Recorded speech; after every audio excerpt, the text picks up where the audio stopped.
नमस्कार, आर्या न्यूज देख रहे हैं आप। मैं हूं आपके साथ पल्लवी सिंह और एक बार फिर मैं हाजिर हूं बॉलीवुड की कुछ ताजा गॉसिप्स के साथ। तो चलिए शुरुआत करते हैं और सबसे पहले चलते हैं मुंबई एयरपोर्ट, क्योंकि सितारे मुंबई से ज्यादा एयरपोर्ट पर ही नजर आते हैं। और हो भी क्यों ना, भाई साल का अंत है, न्यू ईयर सेलिब्रेशन आने को है और ऐसे में एयरपोर्ट पर सितारों का जमावड़ा लगना तो बनता है, क्योंकि इन्हें शहर से बाहर जाना है और घूमना फिरना है।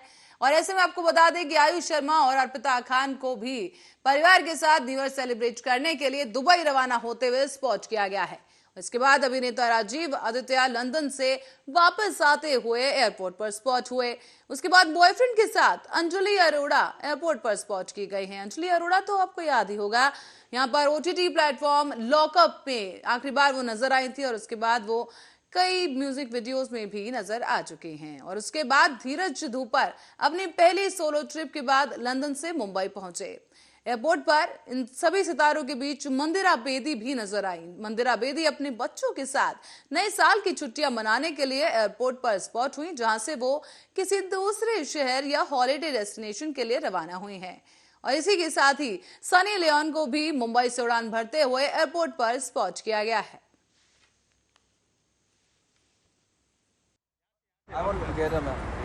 साथ में फोटो करते हैं ना, आपको भी इन एडवांस।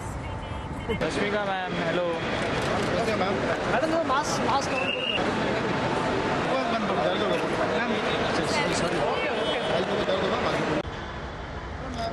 मॉर्निंग सब ठीक है भाई। सनी जी, नया हेयर कट बहुत अच्छा लग रहा है।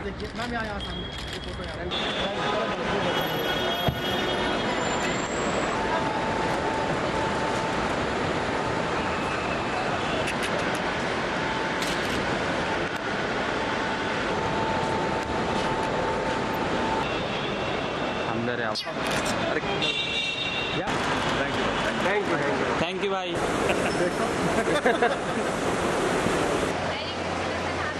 Happy new year, happy new year.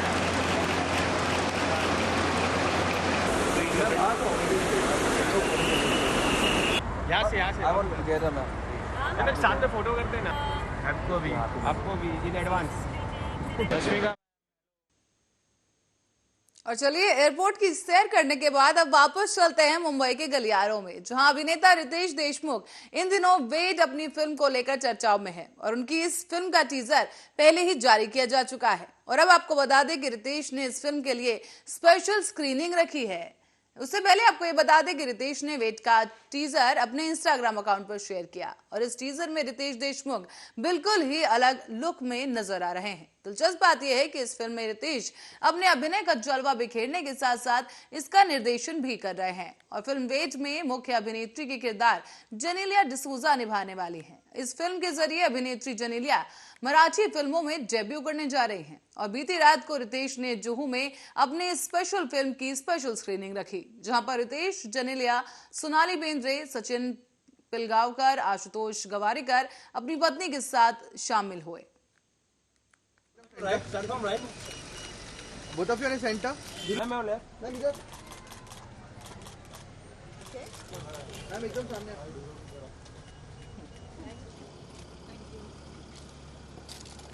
दादा समोर। वेट। हे बाबा। अरे क्या कर रहा है इसने? दादा समोर। दादा वाली राइटला।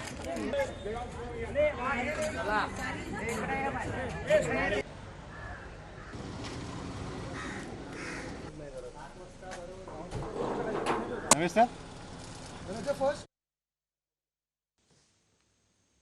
और किंग खान जहां भी जाते हैं सुर्खियां बन ही जाती हैं। उनकी एक झलक के लिए फैंस हमेशा बेकरार रहते हैं, पर जितना फेमस ये स्टार्स होते हैं उतनी ही लाइमलाइट स्टार किड्स को भी मिलती है।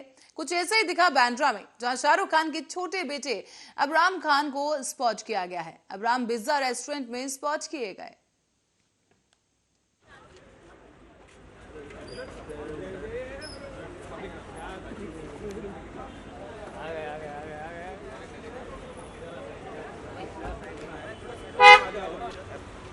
फ्लैश आ रहा है।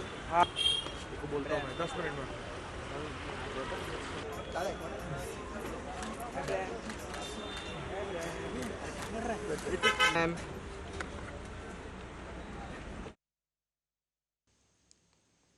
और अब आपको बता दें कि अनन्या पांडे और ड्रोल्स इंडिया ने जानवरों के कल्याण के लिए एक खाद्य दान अभियान आयोजित किया और इसके लिए एक साथ इन्होंने हाथ मिलाया है। अब बता दें कि अनन्या अपने पेट से बहुत प्यार करती हैं और उन्हें अपने बच्चों की तरह चाहती हैं। उनके पोषण पर भी वो खास ध्यान रखती हैं और ड्रोल्स के साथ इस इवेंट में अनन्या ने डॉग फूड के बारे में जानकारी साझा की।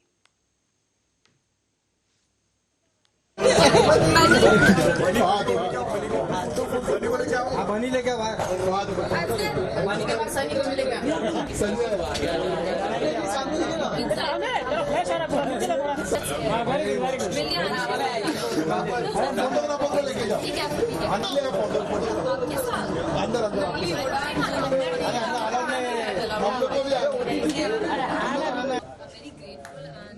हैप्पी कि मैं ड्रोन्स के साथ एसोसिएट हूँ। I'm a pet mom, as you said. I call them home, but I have two dogs and they're my life. They're my they're my family. And Jules focuses so much on wholesome nutrition and happy and long lives of pets. And you all feed the largest number of pets in India. Yes, more than 4 lakhs. Yeah. So I think as someone who has dogs and many sort of pets, I understand how important it is. To keep their nutrition in mind, because that's something that contributes to their long and healthy lives. So yeah, I'm very happy to be here, and Christmas and New Year is a time of celebration, but it's also a time to give back, and I can't think of a better way to give back than to be associated with them and just dogs as well. So I'm really happy to be here. We have a check of supplies that we want to give it, and then they would love to give it. There's enough supplies.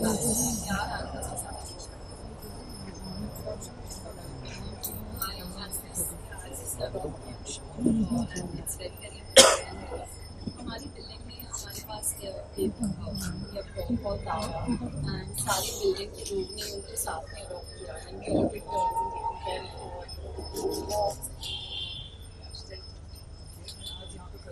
I'm very grateful and happy कि मैं drones के साथ associate हूँ। I'm a pet mom, as you said. I call them home, but I have two dogs and they're my life. They're my और अब आपको बता दें कि एक प्रतियोगिता के लिए मुंबई से दिविता रॉय हवाई अड्डे पर यानी एयरपोर्ट पर स्पॉट की गई हैं। दरअसल कर्नाटक की दिविता रॉय ने मिस डीवा यूनिवर्स 2022 का खिताब जीता और दिविता अब मिस यूनिवर्स प्रतियोगिता में भारत का प्रतिनिधित्व करते नजर आएंगे। तेलंगाना की प्रज्ञा यागरी को मिस डीवा सुपरनेशनल 2022 का ताज पहनाया गया और वो अंतर्राष्ट्रीय मिस सुपरनेशनल प्रतियोगिता में भारत का चेहरा होंगी। तो साथ ही साथ ये भी आपको बता दें कि ओजस्वी शर्मा के सिर पर मिस पॉपुलर चॉइस 2022 का ताज सजा है।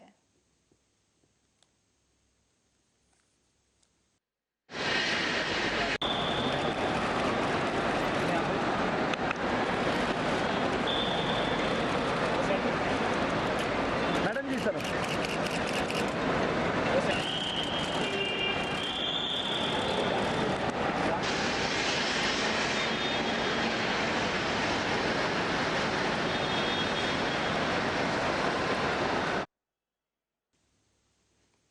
और हाल ही में अपने एक वायरल वीडियो तो आपने जरूर देखा होगा जिसमें एक पाकिस्तानी लड़की मेरा दिल ये पुकारे आजा गाने पर डांस करती नजर आ रही है।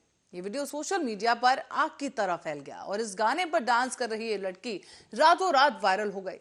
सिर्फ पाकिस्तान ही नहीं बल्कि इंडिया में भी इस वीडियो को खूब पसंद किया गया। इस लड़की का नाम है आयशा और आयशा पर हर लड़का फिदा होने लगा। अब इंटरनेट सेंसेशन बनी आयशा की सादगी और डांस मूव्स को देखकर एक इंडियन एक्टर ने भी उन्हें शादी के लिए प्रपोज कर डाला है। दरअसल अब इस लड़की की चाहने वालों में एक्टर फैजान अंसारी भी शामिल हो गए हैं जिन्होंने अब आयशा से शादी करने की इच्छा जताई। सिर्फ इतना ही नहीं बल्कि इस एक्टर ने निकाह के लिए मेहर की रकम की भी घोषणा कर दी है और हिंदू संगठन उन्हें ये फैसला रास नहीं आया। आपको बता दें कि हिंदू संगठन के कुछ कार्यकर्ता फैजान अंसारी के इस निकाह के लिए कबूल है के लिए तैयार नहीं है। फैजान अंसारी इसे वापस इंडिया नहीं आने। हाँ बोलिए आ रहा हूँ।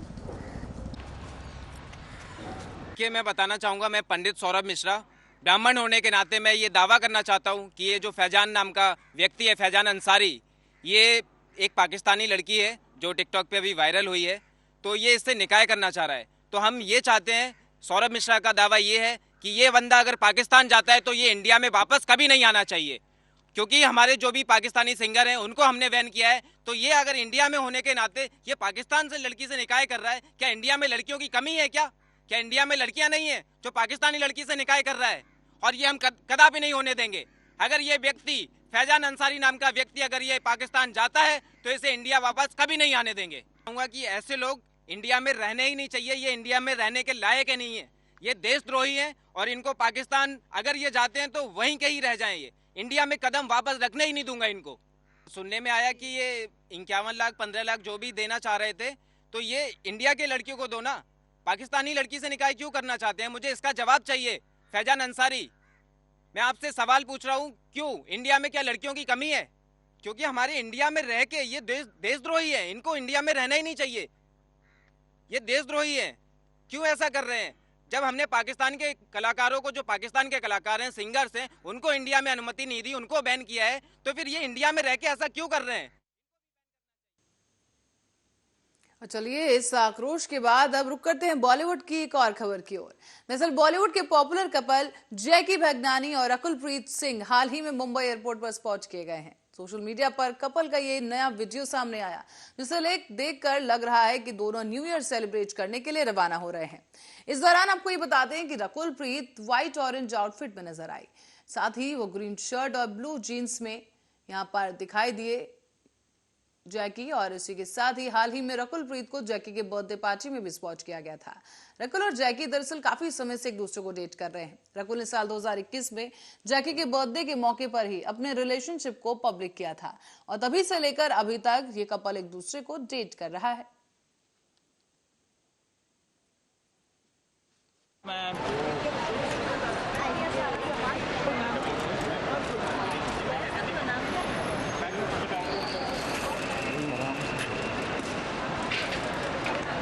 हैप्पी न्यू ईयर भाई। फोटो चाहिए।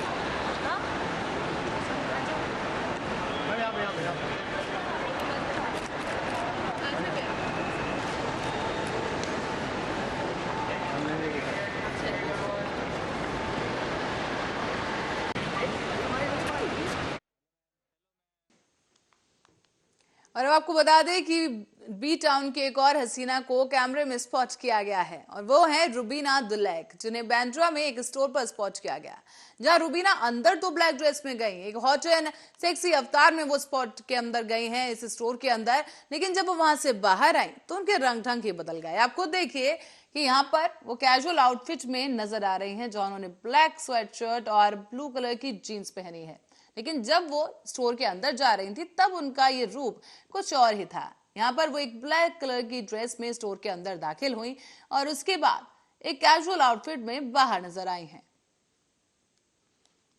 लाइट अच्छा है, लाइट बहुत लाइट अच्छा है। अब रुक जाइए ना, और यहाँ देखिए। Happy new year.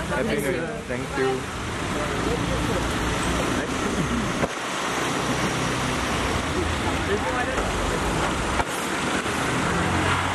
Hello Rubina ji, रुकिए ना। Rubina ma'am, wait. और सूफी गायक स्वरजीत सिंह एक इवेंट में स्पॉट किए गए हैं, जहां उन्होंने नए साल में आने वाले अपने नए प्रोजेक्ट्स के बारे में जानकारी दी। साथ ही कैच में उन्होंने अपने नए गाने के बारे में भी बात की है और क्या कुछ कहना है उनका, चलिए वो सुनते हैं। कि जर्नी एक्चुअली देखा जाए, कोई भी आप मुकाम की तरफ जब बढ़ते हैं, कुछ सोचते हैं वहाँ तक पहुँचना है, तो ਉਹਦੇ ਲਈ बहुत मेहनत करनी पैंदी है। और जर्नी ऑफ कोर्स मुश्किल होंदी है, तो मेरी भी इदां ही रही है। मैं भी काफ़ी पढ़ा तो गुजर के इतों तक पहुँचा। तो मैं पंजाब से बिलोंग करता हूँ, एक रामपुरा सिटी है, मंडी है, उस तो पहला मैं पिंड दा ही है बिलोंग करदा। तो उत्थों मेरा म्यूज़िक जर्नी शुरू हुई है। बेसिकली मेरे घर में कोई संगीत से कोई ताल्लुक नहीं रखता, तो बस ऐसी परमात्मा की मेहर हुई है, मैंने थोड़ा गाने का शौक पिया। तो फिर हौली हौली यारां दोस्तां ने मैंने थोड़ा गाइड किया कि भाई तेरी आवाज़ वधिया, तू थोड़ा जा होर ट्राई कर, अगे कर। फिर अद्धे करके मैं कॉलेज चला गया, कॉलेज दे विच मैं म्यूज़िक लिया, मैंने शौक पै गया। फिर मेरे उस्ताद जी जसबीर सिंह जी आनंदपुर साहब तो हैं, तो उन्होंने मैंने फिर गाइड किया, उन्होंने मुझे म्यूज़िक सिखाया। फिर धीरे धीरे यही शौक आ गया, मुंबई लेके आ गया मुझे।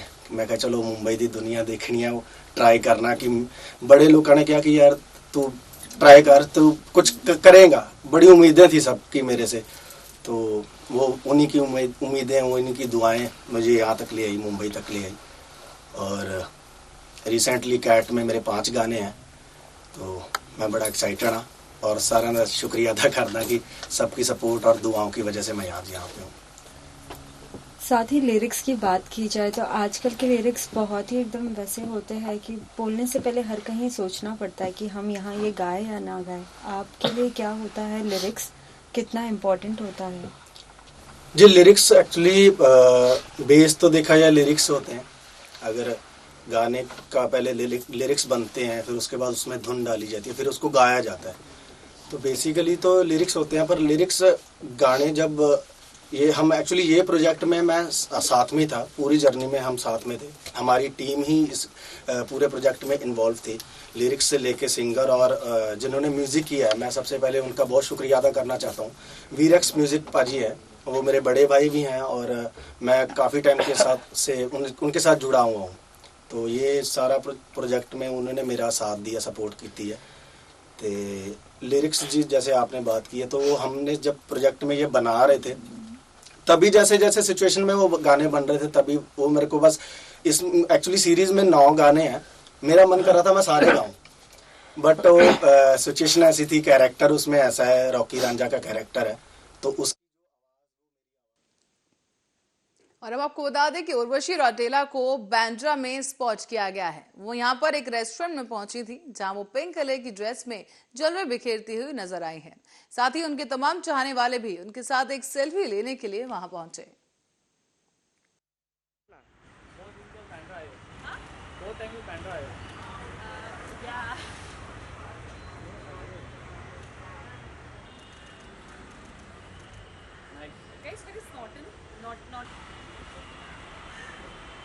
सौरभ और बिग बॉस 16 के निष्कासन के बाद यानी कि घर से बाहर होने के बाद बिग बॉस के प्रतियोगी अंकित गुप्ता का एक बयान सामने आया है। यहाँ उन्होंने एक खुलासा किया है। बिग बॉस 16 में शनिवार का वार हुआ, जहां अंकित गुप्ता फैंस के लिए बुरी खबर सामने आई, क्योंकि शो में सबसे कम कंट्रीब्यूशन के चलते उन्हें बाहर का रास्ता दिखा दिया गया। हालांकि अंकित को जनता जनार्दन का पूरा सपोर्ट मिला, लेकिन उन्हें ऑडियंस वोटिंग के जरिए नहीं बल्कि घर वालों की वोटिंग के जरिए घर से बाहर कर दिया गया है। और अब अंकित गुप्ता का एविक्शन शो में उनकी अच्छी प्रियंका चहर चौधरी के लिए जितना शॉकिंग रहा, उतना ही शॉकिंग उनके फैंस के लिए भी रहा, जो उन्हें घर में वापस लाने की मांग कर रहे हैं। इस बीच शो से बाहर आने के बाद उन्होंने एक इंटरव्यू में बिग बॉस 16 से जुड़ी कुछ खास बातों का खुलासा किया है। शॉकिंग था क्योंकि इस बार एविक्शन घर वालों के हाथ में दिया था, जनता के हाथ में नहीं दिया था, और थोड़ा सा अनफेयर भी लगा। अगर जनता के हाथ में होता तो हम प्रीटी श्योर कि मैं शायद यहाँ पे नहीं होता अभी। घर वालों के साथ आप रह रहे थे, कौन सा ऐसा लगा कि अनफेयर किस तरीके से आपको लगा, जिस तरीके से बिग बॉस ने खेला है? क्या वो बिग बॉस अनफेयर लगे या फिर घर वाले जितने कंटेस्टेंट है, कौन सबसे ज्यादा अनफेयर लगा आपको? मुझे ये डिसीजन थोड़ा सा अनफेयर लगा कि इस बार के एविक्शन घर वालों के हाथ में होंगे। जिस तरीके से स्टार्टिंग से ही देखा जा रहा था कि बिग बॉस खेलेंगे और बिग बॉस ने ऐसा खेला, क्या आपने ये एक्सपेक्ट किया था? बिल्कुल भी एक्सपेक्ट नहीं किया था, तो बहुत शॉकिंग था। क्योंकि मुझे ज़्यादा पता नहीं है बिग बॉस के पुराने सीजन्स के बारे में, बट शायद कभी ऐसा नहीं हुआ होगा, I am not really sure. But घर वालों के हाथ में एविक्शन अगर ऐसे ही होना होता तो फिर यार तो मतलब ऑब्वियसली बात है, अगर कुछ लोग जो ग्रुप बना के खेल रहे हैं वो जो इंडिविजुअल लोग हैं उनको टारगेट करके निकालेंगे पहले। जिस तरीके से वोटिंग हुई, किसका आपको लगा कि अनफेयर हुआ या फिर किसको आप समझ रहे थे कि वो दोस्त है और वो आपको ये नॉमिनेट कर दिया? मुझे सुम्बुल का थोड़ा शॉकिंग लगा था। सुम्बुल और मेरी काफ़ी अच्छी बॉन्डिंग थी, फिर किसी बात पे हमारी थोड़ी सी तू मैं हुई, बट मुझे लगा नहीं था कि वो नॉमिनेट करेगी। सौंदर्या का बहुत शॉकिंग था। कुछ चीज़ें जो सौंदर्या ने समझी नहीं, उनकी वजह से उन्होंने नॉमिनेट किया। अर्चना का बहुत शॉकिंग था, क्योंकि जब अर्चना दोबारा घर में वापस आई थी और प्रियंका, मैं और सौंदर्या उनको लाने के लिए थोड़ा लड़े थे। तो अर्चना ने उस टाइम पे बोला था कि मैं माता रानी की कसम खाती हूँ, मैं तुम तीनों को। और इस हफ्ते बिग बॉस में 8 कंटेस्टेंट्स नॉमिनेट हैं और इन्हें बचाने का एक मौका बिग बॉस जरूर देते हैं। नए प्रोमो में देखने को ये मिल रहा है कि नॉमिनेशन से बचने के घर वालों को जबरदस्त ब्रेकिंग न्यूज बनानी है और दूसरे कंटेस्टेंट को नॉमिनेट करना है। लेकिन इस दौरान शिव और साजिद टास्क को लेकर डिस्कशन करने लगे और जैसे ही उनका डिस्कशन शुरू हुआ कि उन्हें किसे बचाना है, बिग बॉस ने उन्हें करारी फटकार लगा दी है। दोनों की यह हरकत बिग बॉस को पसंद नहीं आई और इसी वजह से बिग बॉस ने साजिद को फटकार लगाते हुए कहा कि इस तरह की डिस्कशन अलाउड नहीं है। तो वहीं साजिद की यह हरकत देखकर टीना भी भड़क उठती हैं, जिस वजह से पूरे घर में हंगामा होता है। जरूरत है बिग बॉस, क्योंकि निमृत को सेव कर रहे हैं हम। यहाँ पे पागल थोड़ी है कि बैठे बैठे टास्क करें। खबर पहली छपने वाली है, वो है चलो सब ले लेते हैं। हम लेके नहीं जाएंगे किसी और की, सुम्बुल लेके जाएंगे बस। सुम्बुल जैसी जो इस शो में उतनी इम्पैक्ट नहीं रखती है, सच बताएगा, जनता को सच बताएगा। मेरे पे सीधा मुझे ये बोल रहे हो कि मैं वीक हूँ, तभी तो आपके पापा आपको बोल रहे हैं। आप कौन हो कि आप सामने वाले को ये बोलोगे कि भाई तू वीक है या फिर तू स्ट्रांग है? किसी को कोई हक नहीं है। Keep that in mind, I am not crying bro. कभी किसी को इतना ना रुलाना कि उसकी आंखों का पानी सूख जाए। Sumbul will never cry again. जरूरत है बिग बॉस, क्योंकि निमृत को सेव कर रहे हैं हम। यहाँ पे पागल थोड़ी है कि बैठे बैठे टास्क करें। खबर पहली छपने वाली है, वो है